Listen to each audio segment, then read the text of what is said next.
Alhamdulillah wa syukru ala ni'matillah asyhadu an la ilaha illallah wahdahu la syarikalah wa asyhadu anna Muhammadan abduhu wa rasuluhu alladzi la nabiyya ba'dah.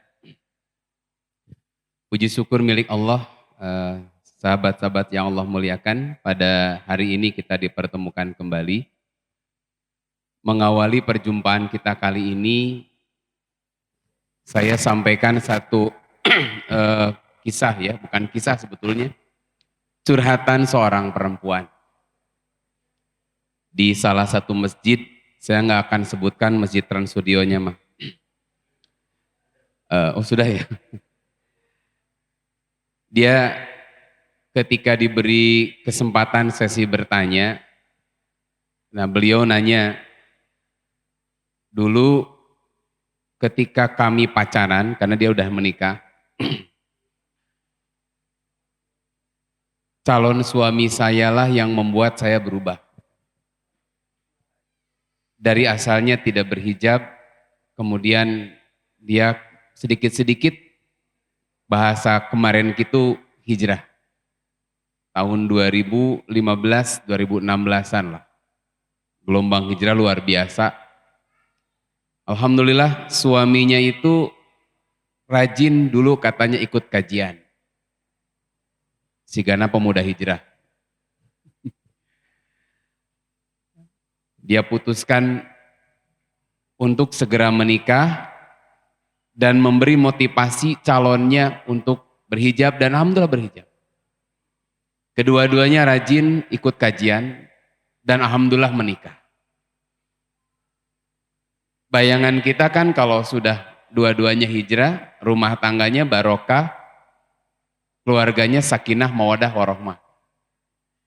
Tapi ternyata apa yang terjadi, istrinya cerita begini, Ustadz, yang dulu saya dibuat berubah oleh calon suami saya. Tapi justru sekarang ketika saya sudah nyaman di jalur ini, saya sudah mencintai kajian. Saya sudah sering datang ke kajian.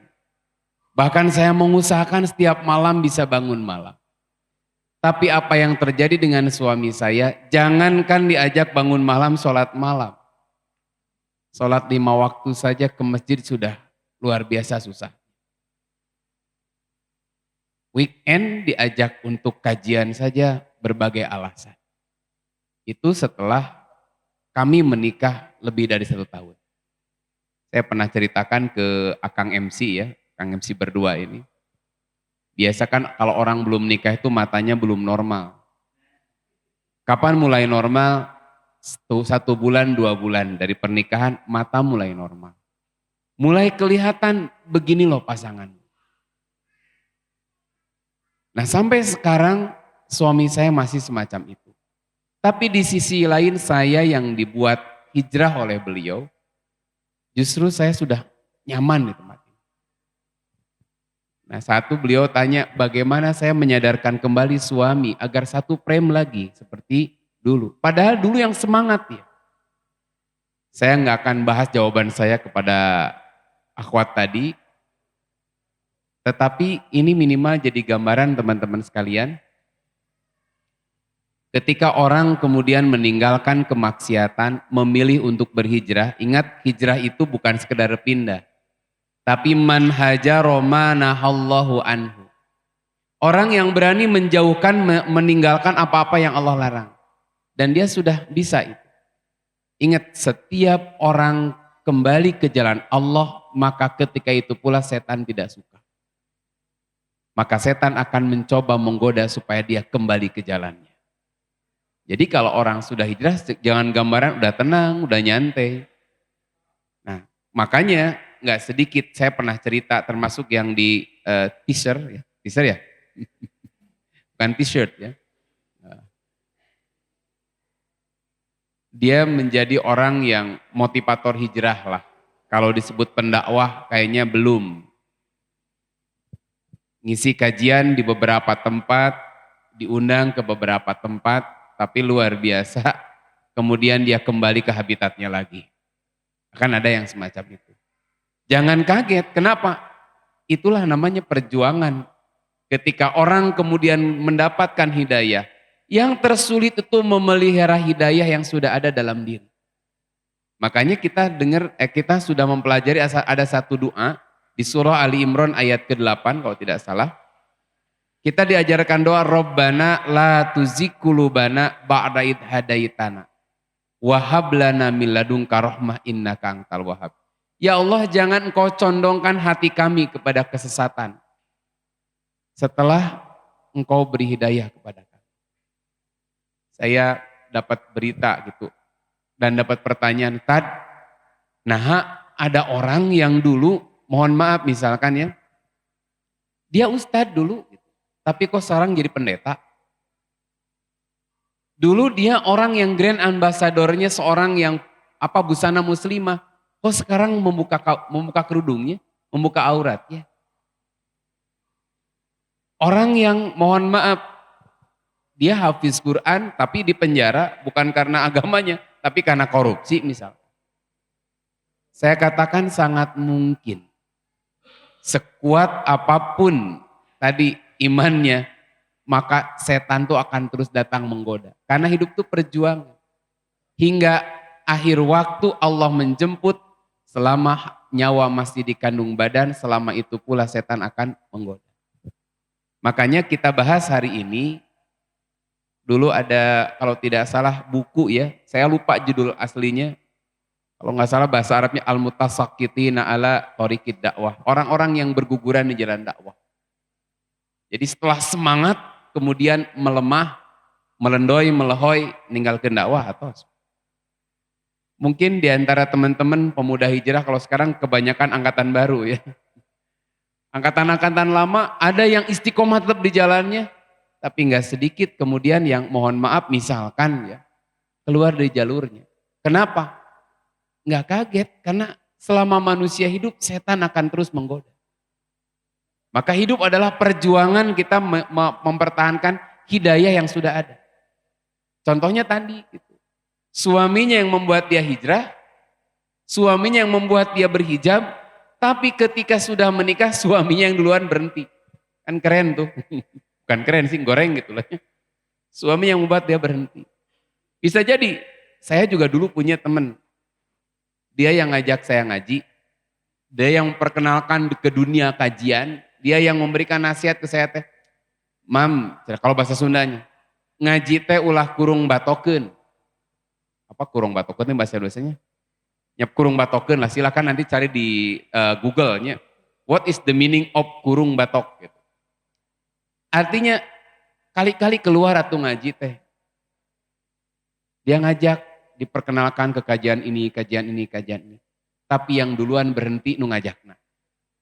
Alhamdulillah saya sampai saat ini masih dihitung istiqomah di jalannya. Mudah-mudahan.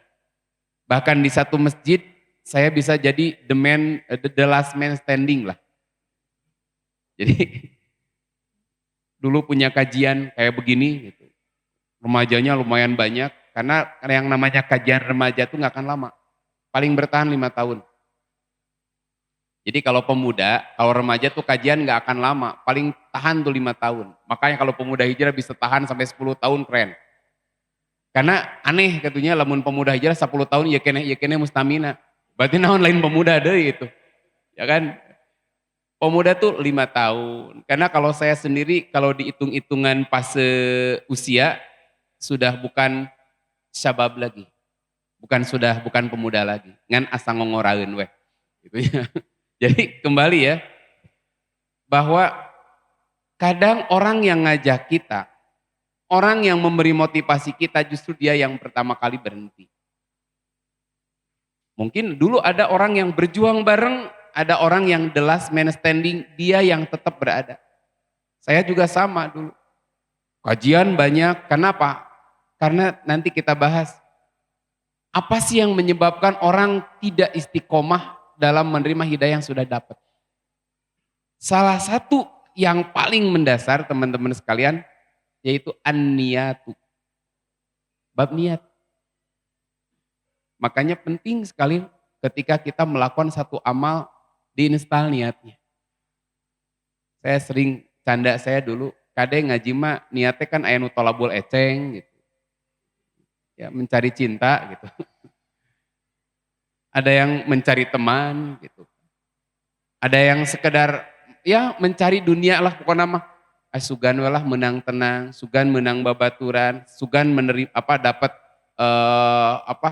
cinta. Kenapa? Kan kalau nyari nu solehah mah tong di klub malam, nyarina di masjid. Jadi tolabul eceng, eceng didapat nanti sudah beres ngajina. Rasulullah SAW pernah bersabda kan, innamal a'malu binniyat. Ini the power of niat, itu luar biasa. Hadis ini terkait dengan peristiwa hijrah Rasulullah SAW. Sampaikan kesananya, wa innama likulli imri'im ma nawa. Amal itu sangat tergantung niatnya. Teman-teman yang duduk sekarang, yang duduk kayak gini nih, sama duduknya, sama menghabiskan waktunya, sama lelahnya, tapi bisa jadi nilainya berbeda tergantung dari ini. Karena bedanya manusia itu bukan hanya yang nampak Allah nilai itu, tapi apa yang tersembunyi dalam hatinya.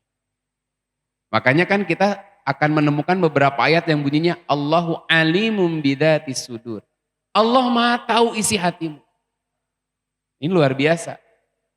Karena manusia itu bukan robot, ada gerak, tapi tidak ada isi hatinya. Manusia ada gerakan, ada perbuatan, ada isi hatinya. Manusia tidak hanya dinilai dari gerakannya, perbuatannya, tapi motivasi.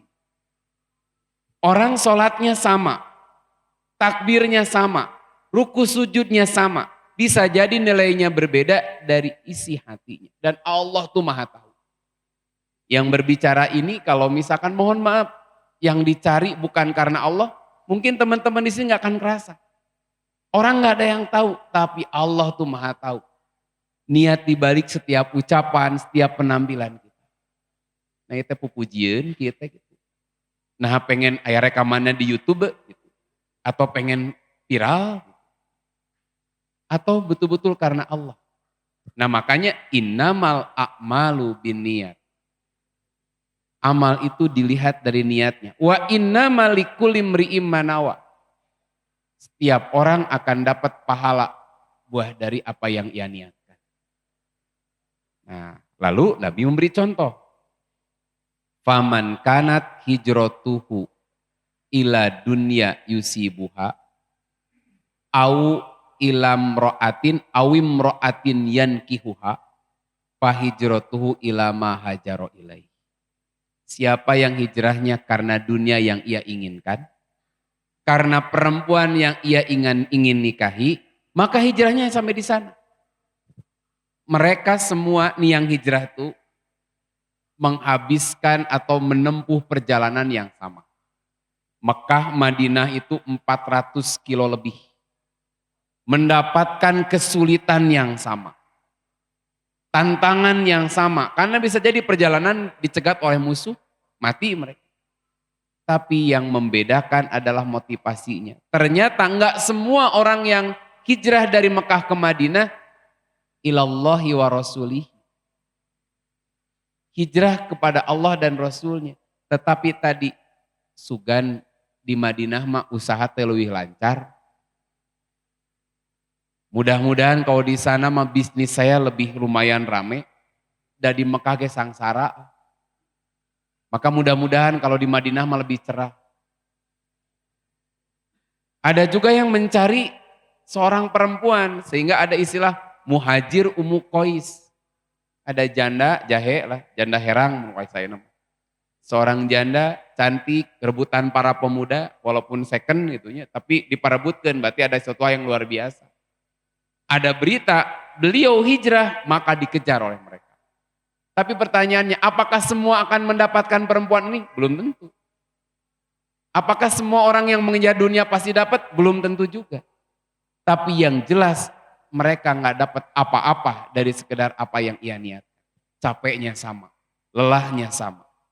Tetapi nggak dapat apa-apa kecuali apa yang mereka tuju. Nah itu, jadi teman-teman sekalian, pantas kata Nabi, siapa yang hijrahnya kepada Allah dan Rasulnya, maka dia akan dapat pahala sesuai dengan apa yang dia niat. Maka ketika seseorang kemudian berhijrah menjadi orang yang lebih baik, dicintai oleh Allah, tanya hatinya, saya berubah tuh karena apa? Saya berubah tuh betul-betul karena saya ingin menjadi hamba Allah yang dekat, atau karena naon? Mudah-mudahan mun soleh mah menang istri nu soleha. Mudah-mudahan kalau gaul di masjid mah menangkeun ahli masjid. Kalau hanya sampai di situ rugi. Satu saat kita nggak dapet, kita akan kecewa dan akan berhenti hijrah. Atau ketika dia sudah dapat targetnya, dia berhenti dari memperbaiki dirinya. Kenapa? Karena target taatnya, karena dia ingin mendapatkan sesuatu yang dia ingin. Maka luar biasa teman-teman sekalian, power of niat gitu. Contoh gini, orang kalau nggak saum nih, belum sarapan, jam 10 sudah nyanyautan. Apa nyanyautan itu bahasa Indonesianya? Urang teu naon ngan cacing nu protes gitu. Ngerebok gitu. Lemes gitu, jam 12 lemes. Karena tidak saum. Tapi coba bulan Ramadan, walaupun kadang kita nggak sahur, tapi kita niat untuk saum, kuat. Kenapa? Karena kekuatan tekadnya, niatnya yang kuat. Saya masih ingat dulu ketika pertama kali masuk pesantren, usia saya kan ketuaan. Bagusnya idealnya pesantren tuh dari SMP, lulusan SD. Saya lulus SMA baru belajar, telat.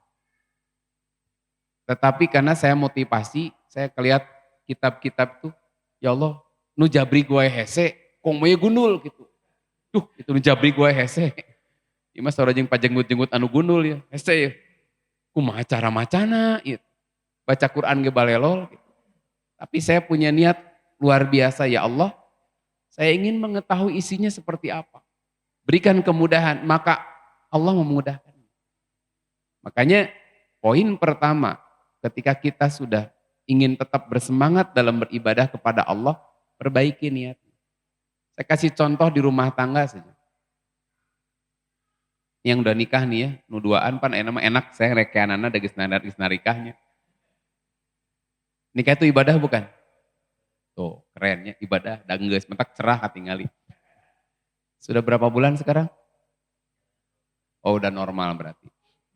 Udah normal. Oh, belum ya. Biasanya udah dikit-dikit nanti normalnya. Saya tanya kenapa tanya bab nikah? Karena gini. Orang kadang mohon maaf bertengkar dengan suaminya, bertengkar dengan istrinya. Karena satu yang sering bibit-bibit pertengkaran itu ketika masing-masing merasa paling lelah. Dia pulang ke rumah, suami merasa paling lelah dan dia nggak dihargai oleh istrinya. Pulang ke rumah, nanaon, buka tempat nasi, nggak ada nasi. Dia duduk di sini, istri tesurti, kata orang Sunda mah. Cing atau cai-cai, atau misalkan istri, dia tidak. Marah. Atau seorang perempuan juga sama. Kalau akang capek, aku lebih capek. Dari bangun tidur sampai mau tidur lagi, itu beres-beres. Masing-masing presentasi kecapeannya masing-masing. Nu capek jeung nu capek, rame, pas ya. Kadang seorang perempuan yang sudah betul-betul nyiapin buat suaminya sesuatu, kejutan kayak atau apa, tapi nggak mendapat penghargaan dari suaminya, dia marah. Nah ya cai pak, tadi mantep pak, heureuy eta mah asli. Udah mantep pak. Aduh, asli ente heureuy bieu mah. Contoh bieu mah. Aduh, atur nuhun. Langsung kita cash and carry. Aduh, udah asli bieu mah. Contoh, kode. Saya kan orangnya ikhlas emang. Aduh, nyebut orang ikhlas, waktu ikhlas justru. Jadi kadang kita kecewa gitu ketika saya tuh pengennya istri begini, tapi nggak dilakukan oleh istri. Atau istri melakukan sesuatu yang menurut dia terbaik tapi nggak dihargai oleh suaminya. Kadang marah. Ingat, tadi saya awal kan tanya, nikah itu ibadah bukan? Ibadah. Kalau ibadah itu lillah atau li suami? Nah itu. Dari kalau diinstalkan ke hati kita bahwa nikah itu ibadah itu lillah. Maka lelahnya kudu jadi lillah gitu. Kalau kita rumusnya lillah, apapun yang sudah kita kerjakan bukan untuk dihormati, dihargai sama suami. Tapi untuk dapat poin di sisi Allah. Jangan sampai menghancurkan kerja keras kita karena semata-mata mengejar penghargaan makhluk. Nah, ini baru install bab niat ya. Nanti kita lihat poin berikutnya setelah sholat Isya. Insyaallah. Alhamdulillah, kita lanjutkan. Di sesi pertama kita bahas bagaimana kekuatan niat. Karena kalau orang sudah niatnya lurus, Allah pasti akan bantu. Kalau orang niatnya karena dunia, itu luar biasa. Contoh ini kita kasih contoh tadi beberapa di pertemuan pertama. Ketika seseorang sudah memutuskan tulus, dia meninggalkan riba. Contohnya saja. Saya ada kawan, dia salah satu asalnya kepala cabang di salah satu bank. Saya nggak akan sebutkan banknya bisi Arapaleun. Saya mau nyebut Mandiri nama. Gitu. Nah itu. Jadi beliau memutuskan untuk berhenti. Karena ingin hidup lebih berkah lah intinya. Kalau saya tidak termasuk orang yang vonis 100% haram. Gitu. Tapi beliau ingin lebih tenang. Gitu. Teman-teman sekalian, jangan dianggap ketika seorang memutuskan meninggalkan sesuatu yang Allah benci, tidak akan diuji. Ketika awal-awal mungkin beroleh ketenangan. Awal-awal. Mulai, tapi kemudian kan Allah mencoba. Apakah dia akan konsisten dengan keyakinan? Ini beliau luar biasa, banting setir jadi usaha konveksi. Sempat turun naik dan sempat jatuh sampai beliau cerita datang ke rumah saya. Ini mudah-mudahan kalau beliau sedang nonton. Saya ceritakan yang mau disebut Namina. Sampai pada satu titik dia mengatakan begini, wah Ustaz, saya harus kembali lagi kayaknya itu. Apakah saya harus kembali lagi ke sana, pinjam uang, atau saya konsisten di sini? Luar biasa itu berat. Tapi di saat justru saya bilang, kalau kamu niatnya sudah tulus, kamu meninggalkan itu karena Allah, Allah pasti nolong. Tapi dia cerita luar biasa, saat ada orang yang tiba-tiba ngasih pinjaman ke saya, bahkan tanpa bunga. Sok pakai uang saya. Dan alhamdulillah di situ mulai naik lagi usahanya. Jadi luar biasa ujian kekonsistenan ini. Nah di sini juga ada kawan saya tuh di depan, alhamdulillah ayat tuh contohnya yang hadir mau ditunjukin orangnya juga sama. Jadi ngalamin juga nih hampir mirip-mirip kejadiannya. Jadi ketika orang ingin bersih-bersih, dia tinggalkan sesuatu yang Allah benci, riba dan yang lain. Ingin ada di jalur Allah. Bukan tanpa tantangan teman-teman sekalian. Makanya tadi di awal kita memelihara hidayah ini susah. Makanya doa Robbana la tuzigh qulubana. Karena bisa jadi goyah tuh. Di saat mungkin Allah naikkan nih, usaha kita bagus. Luar biasa kan? Mungkin kita bisa jadi memotivasi orang, kita bisa loh sukses tanpa riba. Tapi satu saat yang lain bisa jadi Allah turunkan. Allah beri ujian yang berat. Sehingga kita harus diharap dulu. Disitulah ketika engkau jatuh, apakah engkau akan tetap berada di jalur Allah ini atau tidak. Nah ini luar biasa. Ketika niat kita sudah tulus karena Allah. Dan kita konsisten dengan ini, maka Allah akan nolong. Itu saja. Jadi satu, memelihara hidayah yang sudah ada dalam diri kita. Yang itu menjadi semangat untuk kita beramal, dipupuk dengan niat yang benar. Dua, tidak cukup hanya niat yang benar. Poin kedua yaitu ilmu. Pantas ada satu ungkapan dari Nabi, kalimatnya sederhana dan ini terus katamul oleh orang begitu. Hadis ini sudah hafal sekali. Man salaka torikon. Ada yang yaltamisu pihi ilman, ada yang yabtagi pihi ilman. Sahalallahu lahu torikon ilal jannah. Allah akan mudahkan dia jalan ke surga. Dari sisi apa dimudahkannya? Saya ulang tadi, Siapa yang menempuh, lamun cek orang Sunda salah kata seseleket. Dia dalam mencari ilmu, Allah akan mudahkan dia jalan menuju surga. Kenapa? Tahu dari mana jalan ke surga kalau tidak tahu ilmu. Maka unik kadang kalimat ilmu dalam Quran menggunakan kalimat hikmah. Kita pernah bahas di sini. Allah yu'til hikmah, Allah memberikan hikmah. Bahkan Nabiullah Ibrahim yang pernah dibahas di majelis ini berdoa ilmu menggunakan kalimat Robbi habli hukman. Hikmah dari hakamah. Kalau saya baca dalam salah satu tafsir, hakamah itu tali kendali. Tali kendali kuda itu ada karena supaya kuda baik jalannya. Sebelum duk tikdak, tikduk. Ada tali kendali gitu kan. Kan ada ya, duduk di samping Pak Kusir yang sedang mengendalikan kuda supaya, nah kalimatnya supaya baik jalannya. Itu ada tali, supaya kuda itu teka mana karep. Coba kalau kuda tidak ada tali kekangna, kita duduk, dek dibawa ke mana coba. Ya kumaha kuda, Ilmu itu diungkapkan sebagai hikmah. Artinya supaya kita hidup tidak semaunya. Ada yang memandu. Karena kita jelas tempat kembali kita surga, ada orang mau orang surga. Maka kembali pun harus ke surga. Jangan salah jalan. Kita orang surga, jangan sampai kembali ke neraka. Berarti salah jalan. Nah, ilmu memandu kita supaya baik dan istiqomah. Jadi ketika orang sudah berhijrah, kemudian ngedul dengan ilmu, insya Allah babari deui ke bawah. Karena mohon maaf, ibadah tanpa ilmu tidak akan diterima. Saya sering mengulang-ulang hadis ini ya, riwayat Imam Al-Bukhari.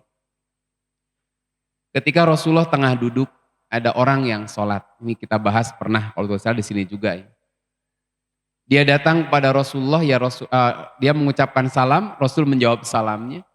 Dan kemudian kata Rasul, irji fasoli fa inna kalam tusoli.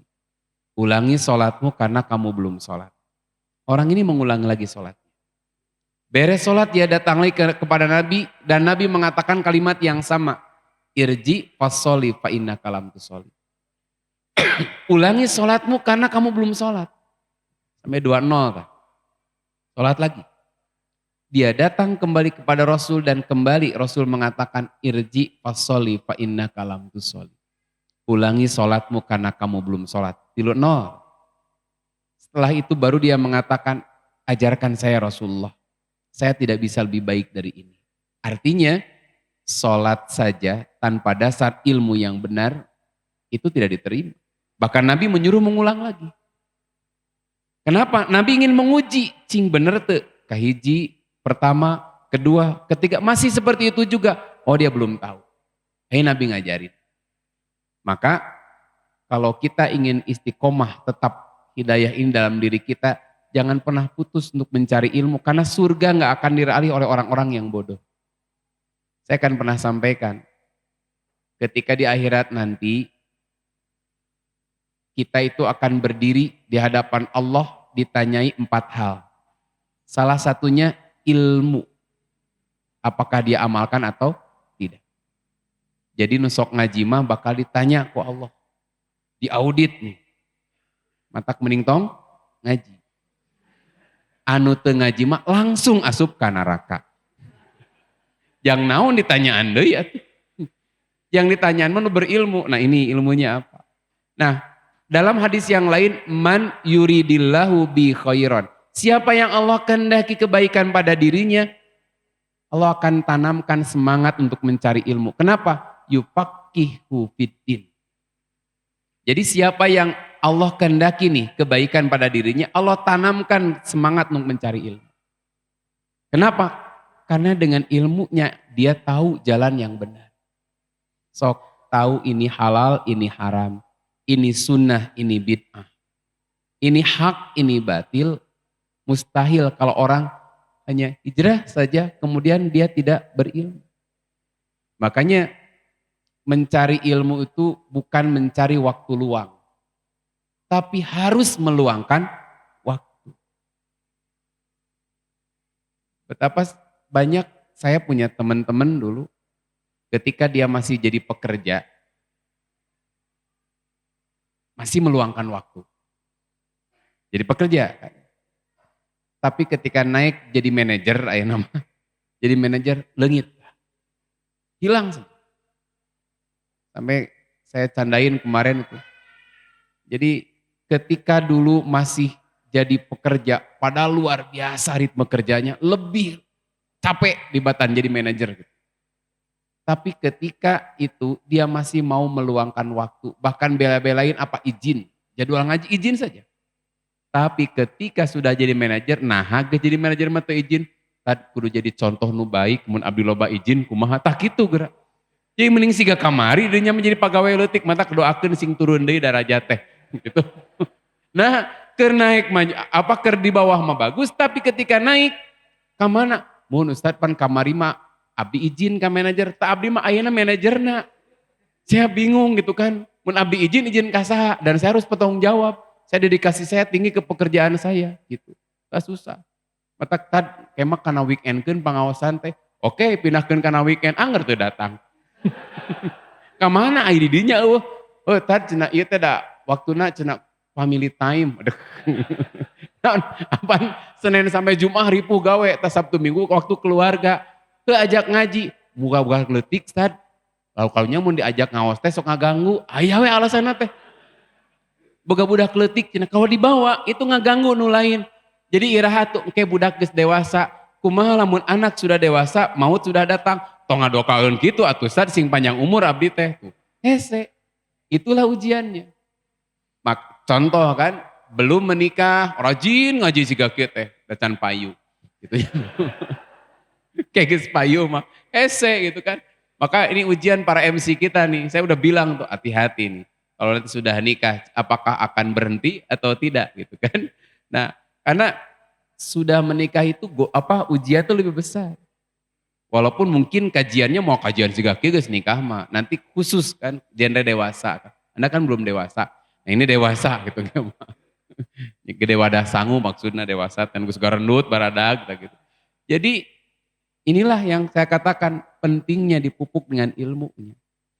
Jangan dianggap bahwa istilahnya ketika kita sudah memilih sudah berhijrah nih, sudah saja. Padahal mohon maaf ilmu Allah itu luas. Ini sedikit agak menyimpang ya. Sebagai orang tua nih, saya seorang bapak gitu. Istri saya kan baru 3 nih putrinya. Jadi tanggung jawab cing sok curiga wae. Nih ini 3 anak saya tanggung jawab saya. Bagi seorang ayah, bukan berpikir sekedar makan minumnya anak. Bukan berpikir sebagai orang tua, sebagai bapak memberikan nafkah. Ingat Quran sudah menjamin. Wala taqtulu auladakum khasyata imlaq. Dalam ayat yang lain, wala taqtulu auladakum min imlaq. 1, jangan bunuh anak-anakmu karena kamu takut miskin. 2, jangan bunuh anakmu karena kamu miskin. 2 kalimat yang sedikit agak sama tapi beda. Lalu Allah menegaskan, kami yang menjamin rizki kamu dan anak-anak kamu.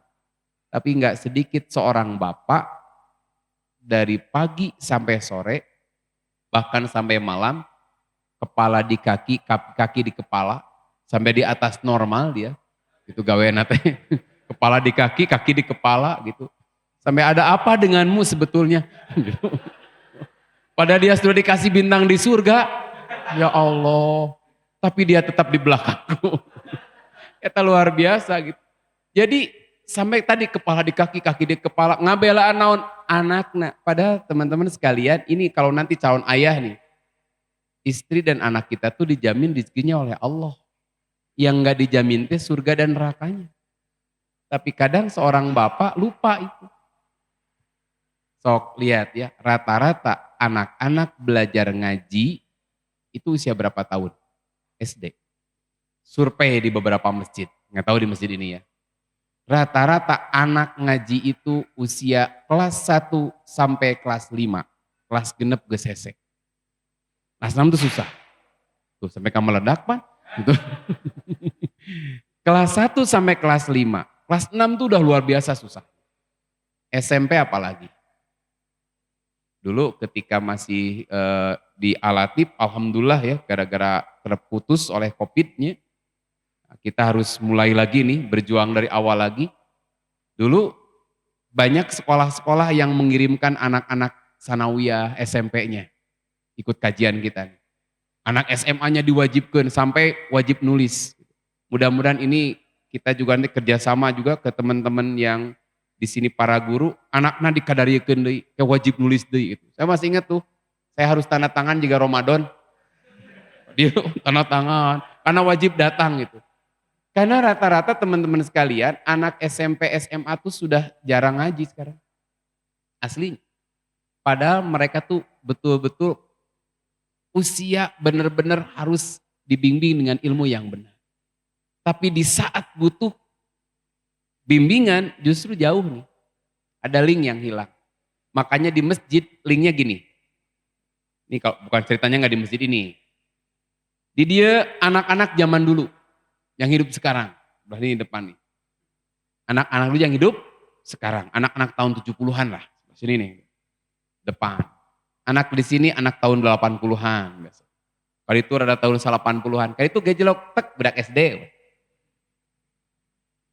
Kapan ada lagi? Nanti biasanya usia gejeloknya mahasiswa kadang-kadang ada. Jadi SD itu masih ke masjid. SMP sudah jarang. Rata-rata di masjid itu anak-anak tuh SD yang sering eksis ke masjid. Tapi jarang bertahan lama. Dan saya adalah orang yang juga pernah ya memegang madrasah dan membuat kurikulum pelajaran agama buat SD. Anak-anak usia SD lah, diniyah. Saya bikin dari mulai fikihnya, hadisnya, akidahnya, disesuaikan dengan mereka. Kabayang kalau mereka ngaji hanya SD saja, ngan sakitu. Sementara ilmu Islam luas teman-teman sekalian. Tapi di kita rata-rata ngaji teh mengandalkan dulu waktu saya di SD. Karena kita mah kadang-kadang pun ngaji itu hanya asal bisa baca Quran. Sudah cukup. Ya kan rata-rata. Orang tua tuh udah puas anak bisa baca Qurannya udah bagus gitu. Padahal baca saja tanpa memahami isinya nggak akan jadi petunjuk yang memandu dia ke jalan yang benar. Makanya ini yang perlu kita hidupkan kembali teman-teman sekalian nih. Usia SMP, SMA, usia di mana mereka yang butuh panduan ilmu yang benar. Tapi kadang orang tua juga yang membela. Kenapa anaknya nggak ngaji? Capek Pak Ustadz, aduh kumaha pergi pagi pulang malam. Saya pernah sampaikan, pendidikan kita teh gitu-gitu tingnya. Sampai ke sore gitu, anak kecapean. Mending kayak dulu lah zaman-zaman seangkatan saya nih. Ini Mang Dino seangkatan yang abdinya itu kita mah dulu jam 12.20 udah pulang. Bahkan belum waktunya pulang kita udah pulang dulu. Terus biasa ya tambah dulu. Ayeuna mah asa eueuhnya baru dari disiplin juga na barta di sekolah teh. Barta di sekolah dulu mah kita jam 11 udah pulang. Guru teu aya, modus alungkeun tas keluar. Pura-pura fotokopi ke satpam, udah beres. Itu tips yang bisa dilakukan. Bawa tas, itu balik deui. Nah enggak, mubazir di sekelas ge guruna eueuh. Tapi kalau sekarang kan sekolah tuh enak-enak. Udah nyaman di sekolah tuh. Dulu mah tebetah di sekolah tuh. Nah makanya di sini teman-teman sekalian, selain niat yang tulus pupuk tadi, hidayah yang sudah ada dalam diri kita itu dengan ilmu. Ilmu itu dari mana? Taraktu fikum amroini lan tadilu abada ma in tamasaktum bihima. Warisan Nabi itu cuma dua. Apa? Dua perkara yang bila kamu pegang, kamu tidak akan pernah sesat selamanya. Apa itu? Al-Quran dan Sunnah. Sempatkan waktu, tadi bukan mencari luang, bukan apa? Mencari luang waktu kita, tapi kita harus mau meluangkan waktu. Ambil di antara waktu-waktu kesibukan, oh malam ini mas harus datang.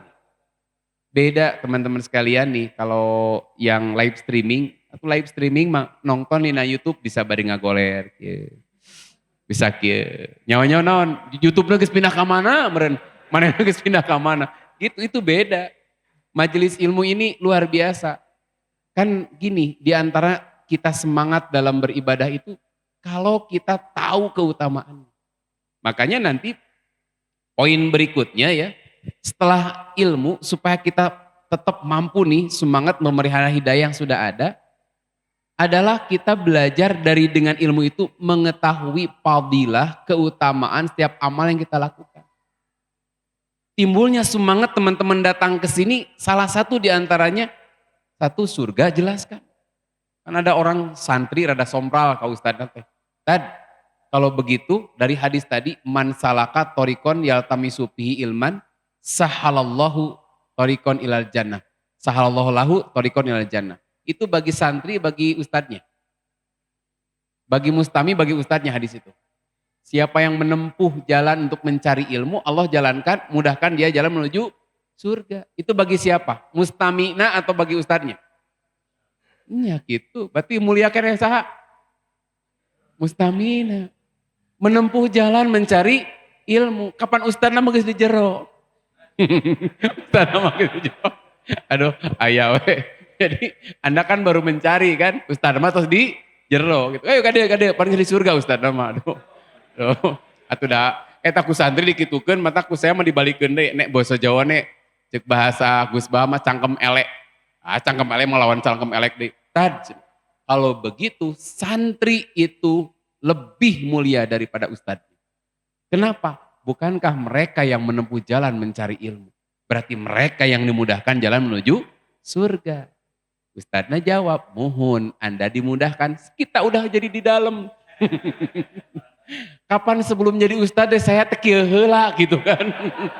Sembarangan tak itu maksudnya. Mentak heureuyaan deui we. Ya Anda baru menempuh jalan menuju surga, saya sudah di dalam kan gitu. Maksudnya dia kan sebelum orang begini itu kan begini dulu tadinya. Kita itu menempuh dulu jalan mencari ilmu sehingga sekarang menyampaikan ilmu sembarangan eta. Mun kitu ustad jeung abdi cenah kutaman abdi tuh ade pisan. Nu kitu mah cangkem elek taman ditambah cangkem elek deui. Apa cangkem elek teh bahasa Sundana naon? Susah itu. Jadi orang yang datang karena satu keutamannya surga. Dua, ini majelis ilmu. Hafat humul malaikah. Dikelilingi oleh malaikat. Kemudian gosiat humur rahmah. Dinaungi rahmat Allah. Kemudian diturunkan sakinah ketenangan. Matak di majelis ilmu kan tenang. Matak tak gitu teh. Saking tenangna tuh. Aduh luar biasa. Cari pojokan, duduk deket tihang, aya kolecet tiis. Ustad tingali kopiahna leungit, wajahna leungit, awakna leungit tak gitu. Sakinah, makanya saya pernah sampaikan, kalau aya nununutan, ada yang tidur di majelis ilmu, tong dicarek, antepkeun. Ya kalau ada kita teman sebelah jo,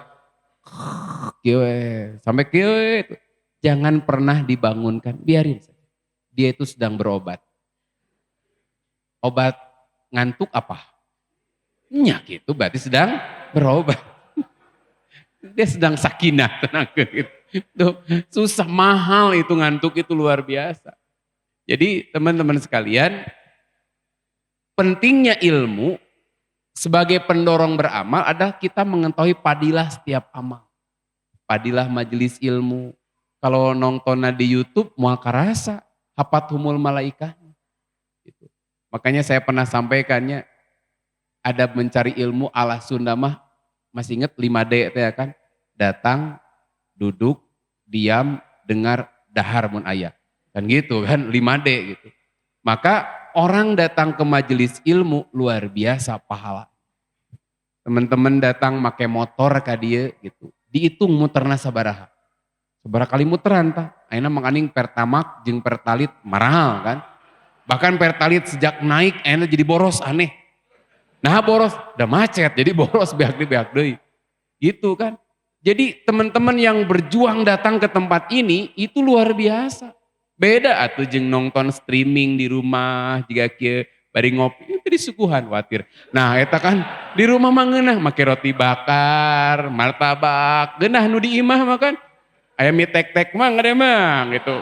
iya Pak Ustaz Imamna keur aya dina live, manehna mah bari mitek-tekan ke nyantai ditegep pisannya. Tapi teman-teman di sini kan moal mungkin Ustaz keur ieu ngamitek-tek heula. Ini luar biasa. Makanya menyempatkan waktu menempuh perjalanan itu sudah luar biasa poinnya. Nah, kita share ke teman-teman yang lain gitu untuk coba menghidupkan kembali kajian ilmu. Nah, itu karena tahu padilahnya. Orang datang ke masjid karena ilmu, dia termotivasi karena tahu keutamaannya. Ada orang yang datang pada Rasul, ya Rasulullah, saya izin pindah ke dekat masjid. Rasul tanya, kenapa? Orang lain datang ke masjid dalam keadaan bersih, rapi. Saya datang ke masjid, baju kusut, bu kusut, banget sesehen. Kenapa? Jauh rumahnya. Jangan kebayang siga jalan di dia, Raja Mantri, bersih, aralus. Dulu itu kan, wah dengan debu-debunya jalan, itu luar biasa. Tapi dia tak pernah absen di majelis Rasulullah, gak pernah absen dia datang sholat berjamaah 5 waktu. Kata Nabi, justru di antara yang hadir, kamulah yang pahalanya paling besar. Kenapa? Yang paling besar pahala datang ke masjid itu adalah fa'ab'aduhum mamsan. Yang langkahnya paling jauh. Kenapa? Setiap butir-butir tanah yang kamu injak, kelak akan jadi saksi perjuanganmu datang ke masjid. Teman-teman yang terjauh siapa di sini? Tuh Soreang, keren. Dari mana? Keren, Sumedang ya Allah. Tetangga sebelah, tanya tetangga mana nih. Terjauh lagi ada yang Banjaran, Soreang, ada yang dari kemarin NTB-nya. Tapi cicingnya di dia. Tuh keren tuh. Jadi makin jauh Allah luar biasa kasih pahala. Itu poinnya. Jika beda jeng live streaming lah. Makin dimudahkan, khawatir nanti keutamaannya hilang. Kieu kan tadi. Kamu mau pakai headset mah bari gogoleran. Bari disimut ya gitu tak. Tuh tegep pisan tuh zaman ayeuna mah. Makanya teman-teman yang antusias datang karena tahu keutamaan. Orang tadi datang ke masjid, kata Nabi, makin jauh makin besar pahalanya. Bahkan ada satu ayat ya dalam Quran itu surah Al-Zalzalah ya. Wa akhrajatil ardu asqalaha, lalu ada kalimat yauma idzin tuhaddisu akhbaraha. Pada hari itu, hari kiamat nanti, tanah yang kita injak ini akan berbicara. Apa yang terjadi di atasnya. Waktu Sabtu yang lalu, saya live juga di IG kalau tidak salah, tuh, kajian tafsir surah Al-Zalzalah. Saya baca dalam tafsirnya itu, ada nggak kira-kira maksiat yang nggak dilakukan di muka bumi?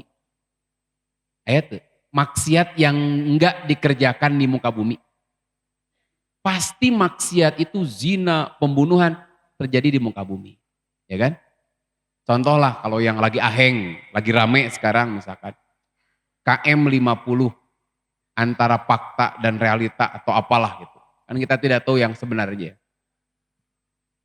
Taruhlah ini nggak diungkap lagi, misalkan. Tidak diungkap deh. Padahal di situ ada kebohongan misalnya. Ada kebohongannya di situ. Tidak diungkap deh, tos kayak gitulah. Apa yang sudah diputuskan kemarin sudah saja. Sampai kiamat tidak pernah diungkit kembali. Ingat kejadian itu terjadi di muka bumi kan.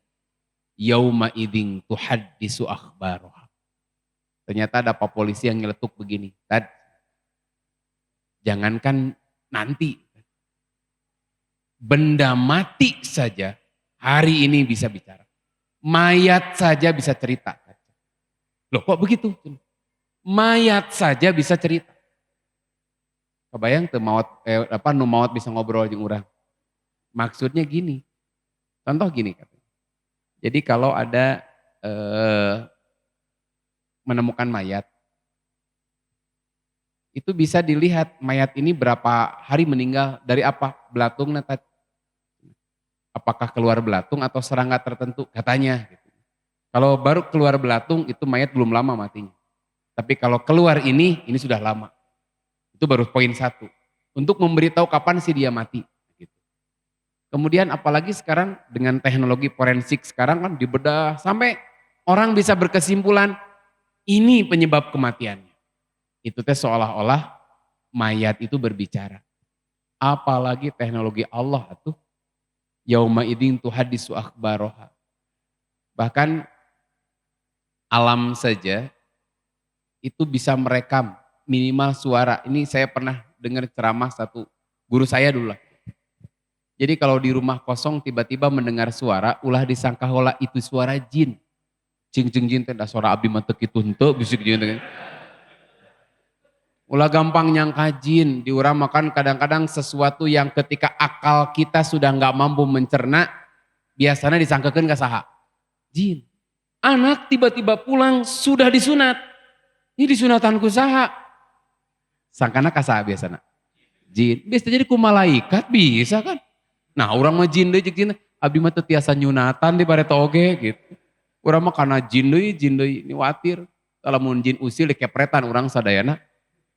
Jin disangka maling duit, cek saha, itu butuh duit.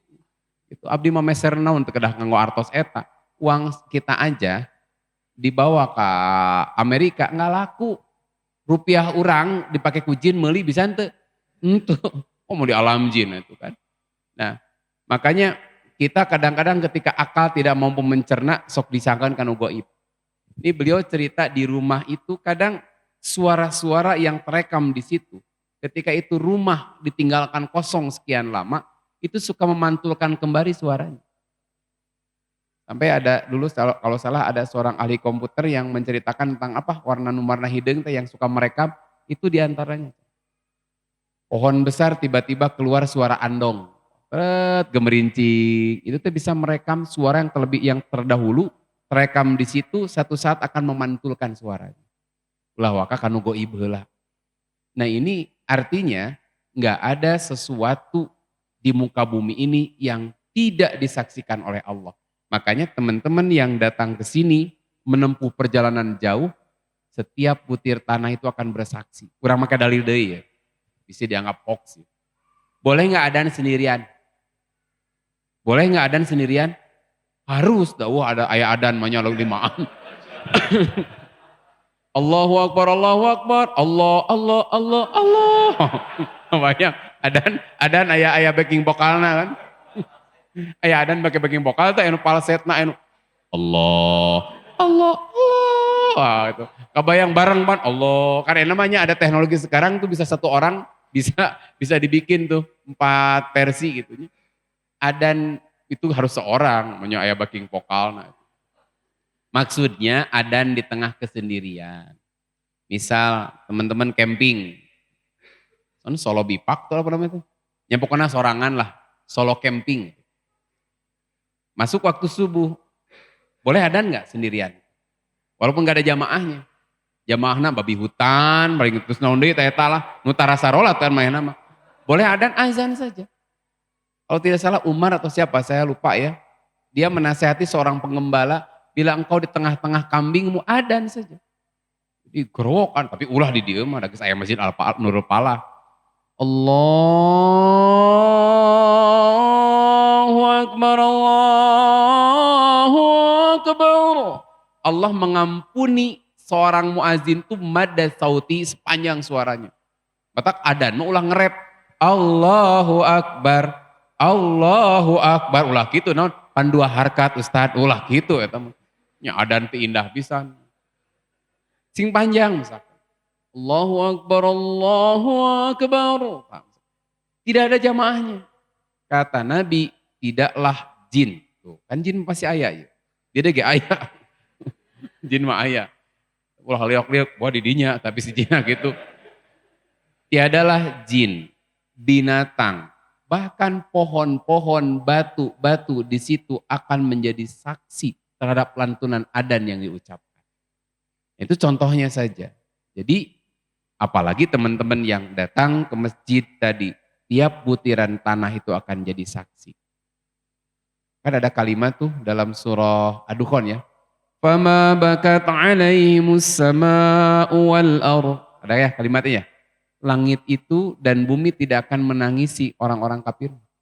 Artinya orang-orang beriman bila satu saat meninggal nih, ahli masjid Wungkul kan teman-teman di sini, primus pria musola berarti.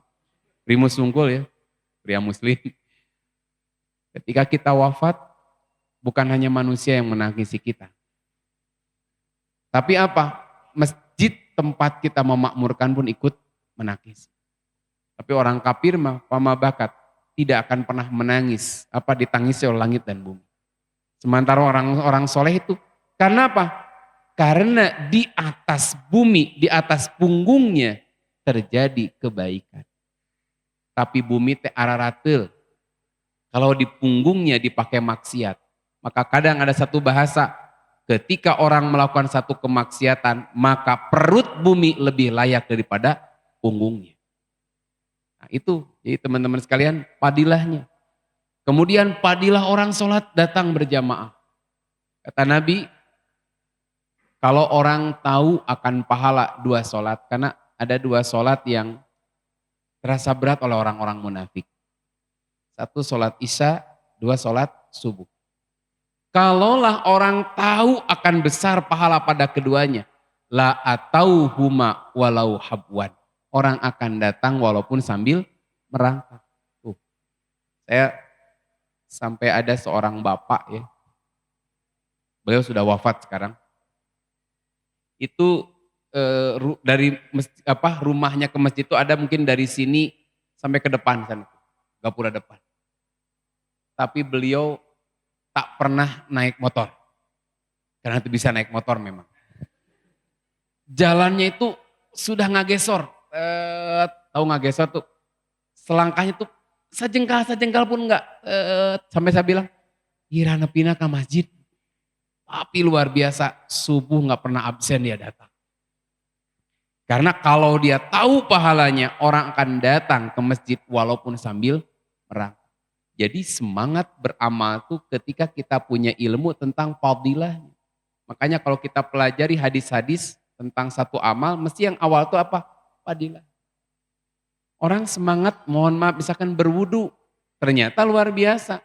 Selain mendatangkan kesegaran, ketika orang berwudu, menghapus dosa.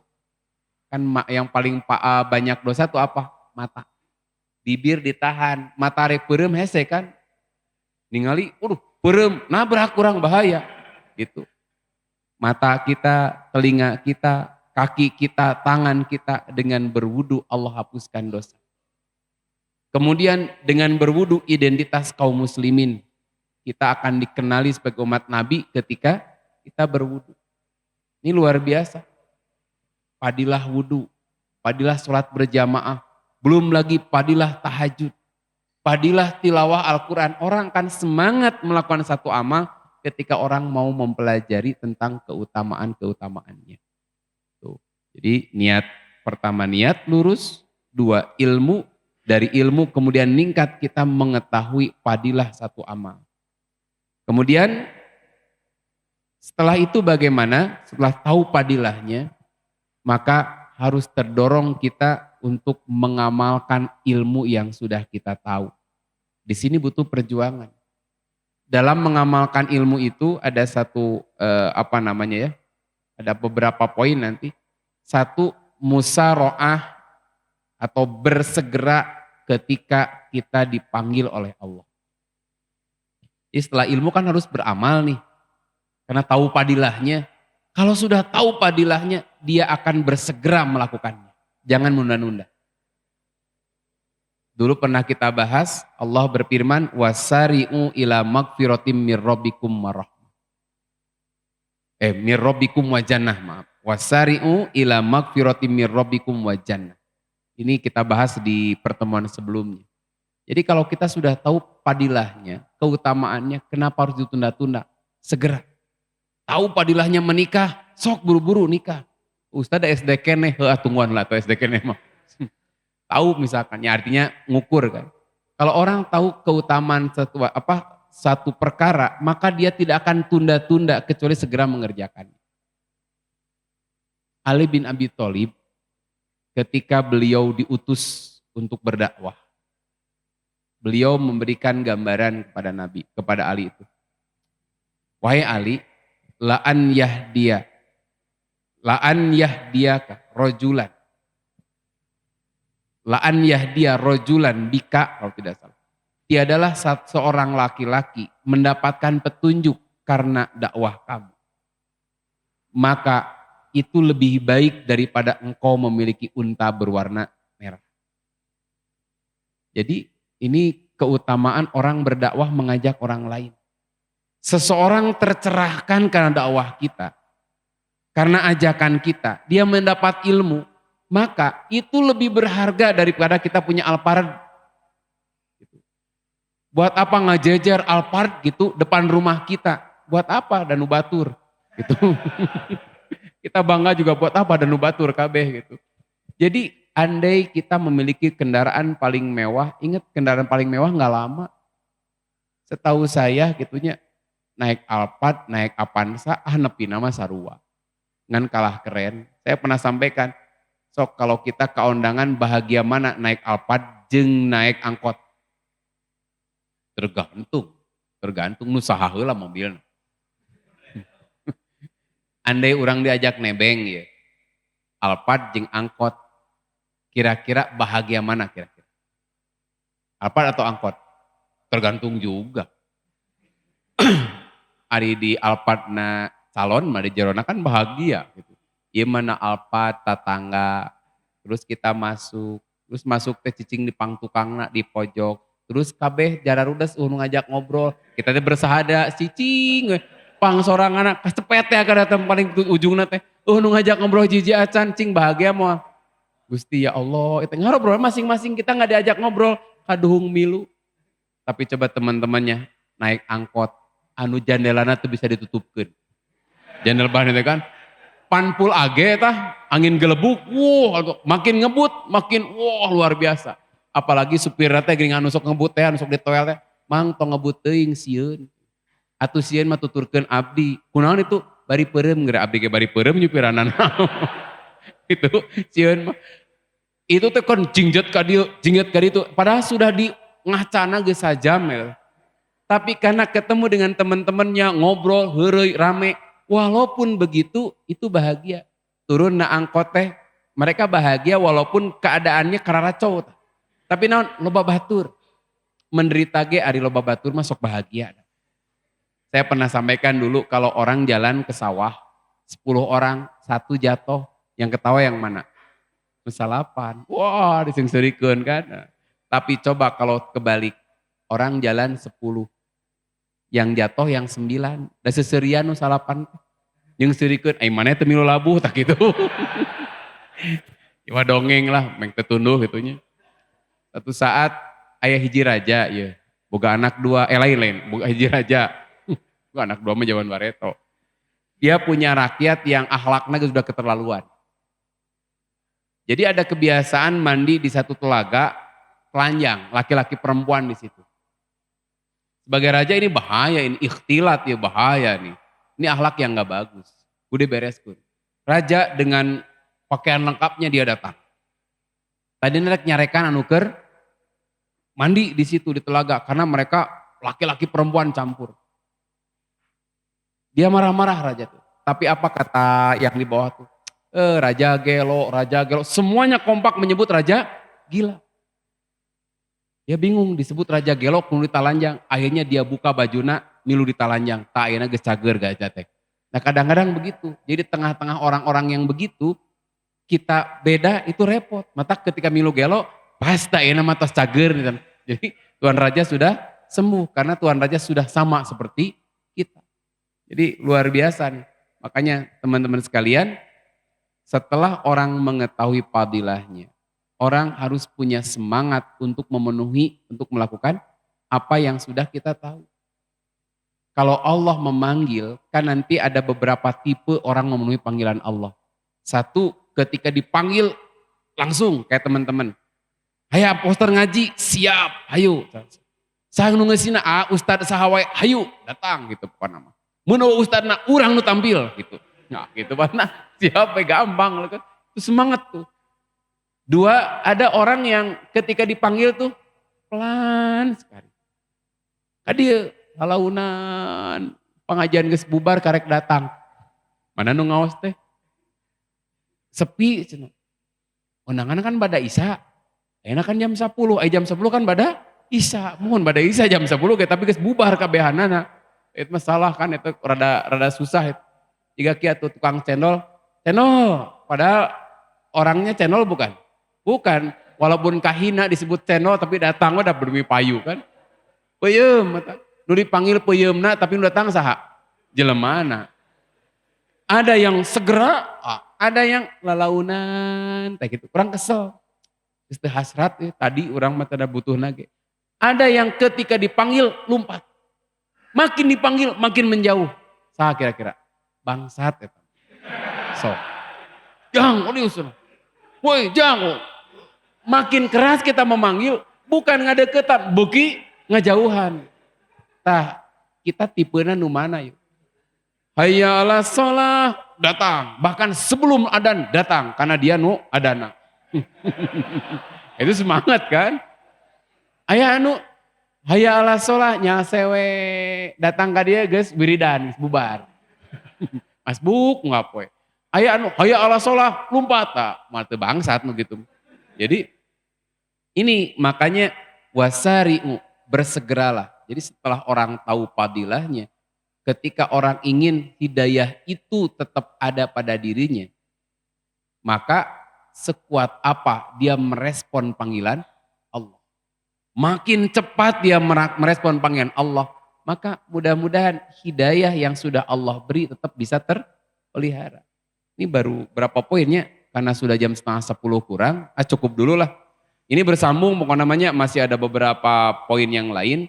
Intinya bagaimana kita bertahan bertuhan, bahasa Baretomonya. Kita bertahan bertuhan, kita istiqomah di jalan Allah, bertahan setelah kita berhijrah. Apa poinnya yang kita harus lakukan ketika kita satu saat akan melemah, di saat melendoi melehoi, supaya kita bangkit lagi semangatnya apa saja gitu.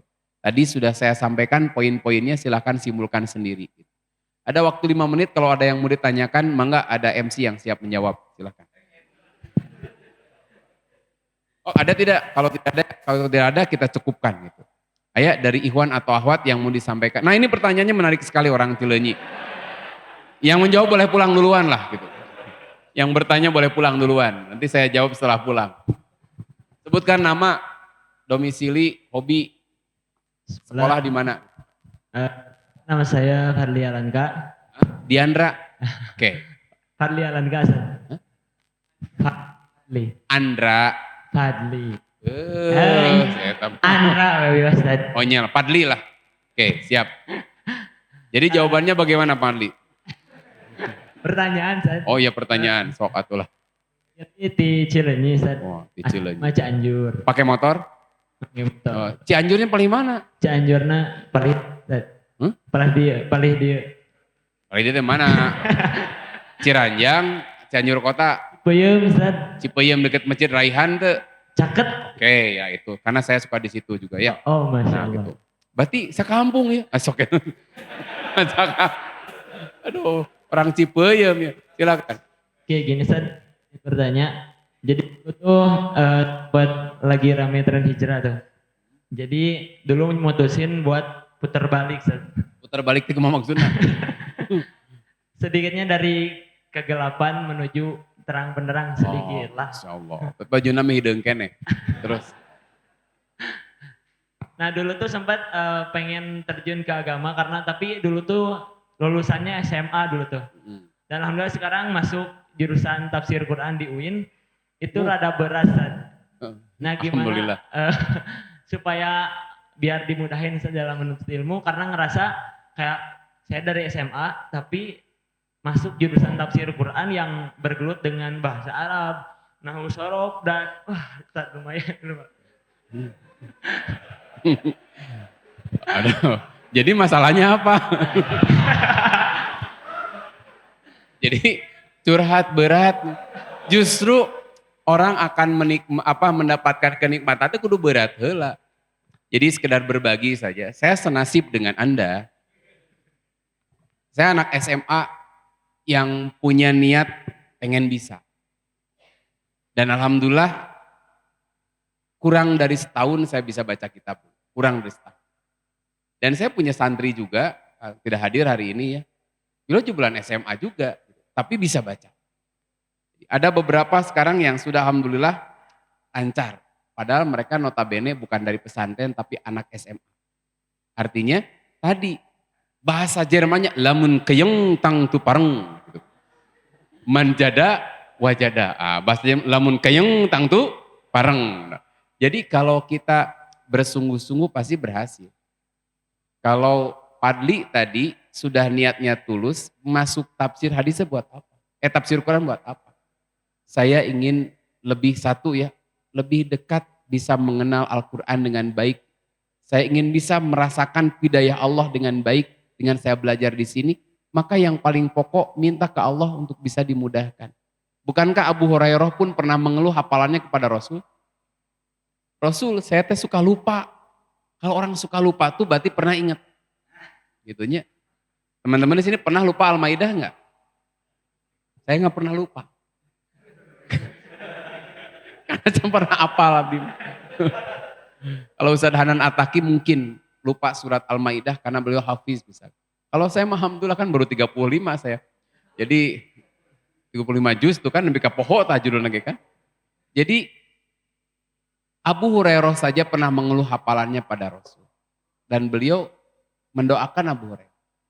Jadi Kapadli ini ingin dimudahkan satu, minta ke Allah. Saya juga sama. Ketika lihat, waduh, iya kumaha macana. Saya anak SMA satu-satunya. Dulu ketika saya masuk Ma'had Al-Imarot, yang sekarang mau bayar kalau tidak salah ya. Itu juga saya sama. Termasuk di antara anak SMA juga. Yang lain jebolan pesantren rata-rata saya anak SMA juga. Hiji-hijina, ijazah yang dipakai masuk pun ijazah anak SMA juga. Jadi kita punya pengalaman yang sama dan itu nggak mustahil. Selama tadi, bila kita punya keyakinan niat tulus, saya tafsir Quran itu bukan untuk jadi ustadz.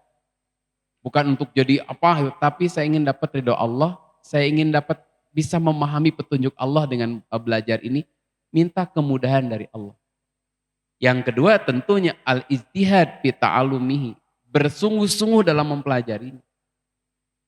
Saya masih ingat ketika awal masuk pesantren, almarhum bapak saya nanya ke guru kami itu, Ustadz, apa syaratnya masuk pesantren di sini? Ya mungkin SPP-na sabaraha lah gitu mungkin tanya. Cuman nanya, makanya iyalah kalau nanya bayaran sabaraha nggak tega, syaratnya apa? Ternyata luar biasa guru saya cuman bilang begini, sing getol weh. Gitu. Apa getol itu bahasa Indonesianya? Sing rajin saja, udah gitu aja. Di sini tidak ada SPP, tidak ada ujian. Jadi nggak ada SPP, nggak ada ujian. Lalu bagaimana nilai ujinya? Kalau kamu kembali ke masyarakat dan kamu bisa dibutuhkan oleh masyarakat, kamu berhasil. Jadi kalau Kang Padli ini lulus tafsir Quran tapi di rumah teh tidak bermanfaat buat masyarakatnya, masyarakat pun terbutuh ke Padli, itu nggak berhasil. Tapi jadilah orang-orang yang bukan membawa selembar kertas supaya orang-orang mengakui siapa kita. Tapi jadikan diri kita memiliki sesuatu yang dibutuhkan banyak orang. Sehingga kita akan dicari karena sesuatu, kita memiliki sesuatu itu. Jadi bukan sekedar, iya abdi teh ijazah, sarjono misalkan. Misalkan itu unggul itu. Saya S4 gitu kan, saking leuwihna. Saya S1 nih, tafsir Quran, IP saya 5,7 misalkan. Hah? Oh gitu, ayo panleuwih panglobana, sok rajin-rajina. Betul IP-na 4, ieu mah naon 6,2 abdi mah. Keren gitu. Artinya kalau Padli ini betul-betul tulus, Allah akan mudahkan. Kemudian belajarlah dengan sungguh-sungguh, karena tadi manjada wajada, Allah akan bukakan jalan. Bisa jadi walaupun dari anak SMA, kita bisa ngalahin yang dari pesantren selama kita betul-betul bersungguh-sungguh. Insya Allah bisa lah. Nanti kita ketemu lagi 5 tahun yang akan datang, dan saya mudah-mudahan Padli sudah menjadi seseorang. Gitu kan. Nah, atau cukup ku amin. Eta mungkin orang pembuktiannya, saya kasih motivasi saja karena kita punya nasib yang sama. Ada lagi penelpon berikutnya, ada 2 menit lagi, silakan. Kalau ada hal yang mau disampaikan dari ibu-ibu, mangga. Calon ibu-ibu. Kalau tidak ada, cekip ya. Dari UIN Ustadz, belum tahu UIN, Ustadz Imam Nuryanto Iya, Pak. Oh, iya. Hafal, Win. UIN. Oh iya benar. Ada lagi mungkin dari teman-teman yang mau bertanya? Kalau tidak ada, cekap atau di YouTube nanti bisa bukanya. Nanti bisa dibuka di YouTube-nya. Kalau ada yang mau tanya, silakan ke sini saja. Bisa kan di sini nih. Sini nih. Nah, jadi kalau yang teman-teman lihat, nih lihat di chat-chat di bawah nih di sini, boleh yang nanya. Nanti insya Allah admin yang akan menjawab. Itu dulu barangkali karena sudah 9:30 kurang sejam. Mudah-mudahan apa yang disampaikan ada guna dan manfaatnya. Mohon maaf ada hal yang kurang berkenan. Share terus ke teman-teman, ajak serta supaya kita ramekan lagi kajian-kajian kita. Nanti mudah-mudahan ada ustadz-ustadz lain yang kita bisa share di masjid ini. Dan selama ini bermanfaat, mudah-mudahan menyampaikan kepada yang lain termasuk satu hadis, mandala ala khairin falahu mislu ajri fa'ilihi. Siapa yang menunjukkan pada satu kebaikan, maka baginya pahala seperti orang yang melakukannya. Sekian, terima kasih. Wassalamualaikum warahmatullahi wabarakatuh.